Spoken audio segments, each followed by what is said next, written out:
الفن حرام؟ لا مو حرام. مثل الأستاذ محمد قنوع. أما تمثيل لا، من حسب عائلتنا فلا.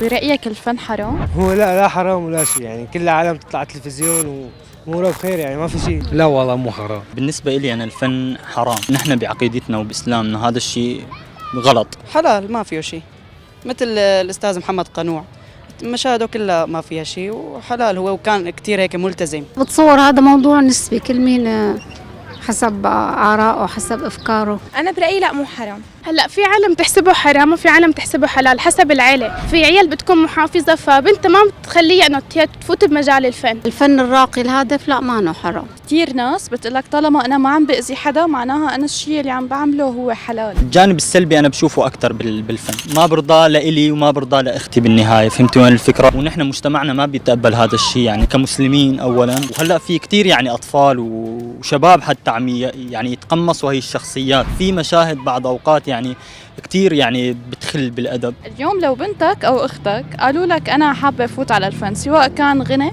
أو تمثيل، بتوافق؟ بالعكس أنا بساندهم كمان. ايه إذا موهوبة، إذا صوتها حلو ايه ما عندي مشكلة. هلا إذا غناء ممكن، بس إنه تمثيل وهيك لا. وحتى أنا بنصحها يعني إنه يعني ليه؟ يعني خلص خليه هواية، ما في داعي إنه تصير فنانة، يعني تصير مثل مريم كلينك لا.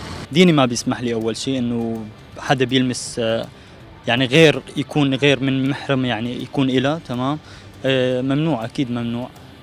مو تعصب ولا تشدد، بس هذا الشيء يعني غريزة، يعني غريزة فيني أنا. طيب أنت بالنسبة إلك هو حرام ولا لا؟ هلا حسب الانواع تبعاته. هلا انا برايي الفن مثلا التمثيل اذا كانت العائله متحجبه او شيء فما بظن انه يزبط مع التمثيل. اما اذا باقي اذا مثلا عزف او شيء ثاني رسم او شيء فعادي، كتير عادي. الانسان الله بعته صوت حلو، بيستخدم هذا الصوت بالمكان اللي هو صح. طيب إذا هو حلال ليش أختك ممنوع تفوت على هذا المجال؟ حسب شو بدها تفوت، يعني هي مثلا ما حتقبلها كتير الفكرة. إذا بنتك قالت لك أنا حابة أفوت على مجال الفن بتخليها ولا لا؟ طبعا بدي خليها ضمن أسس وقواعد أنا ربيان عليها، ما عندي أي مشكلة بهذا الموضوع أبدا. هلا ممكن أنا أرفض، بس هو لا عنده قناعة إنه هالشيء مزبوط وممكن ما يرد علي، بس أنا بالنهاية بيجي مثلا هوا مثلا هو شو مقرر شو بده يشتغل بالحياة، يعني أفيني أنا أمنعه مشي، لأنه دائما الممنوع مرغوب، ممكن يطلع عني ويشتغل اللي بده إياه هو. باليوم إذا أختك قالت لك أنا حابة أفوت على مجال الفن سواء كان تمثيل غنى رسم شو ما كان، حتشجعيها ولا لا؟ اذا رسم او عزف او شيء ايه، اما تمثيل لا. من حسب عائلتنا فلا، ما بظن بيمشي الحال، وهي كمان اختي متحجبه فما بيزبط تمثيل وحجاب سوا.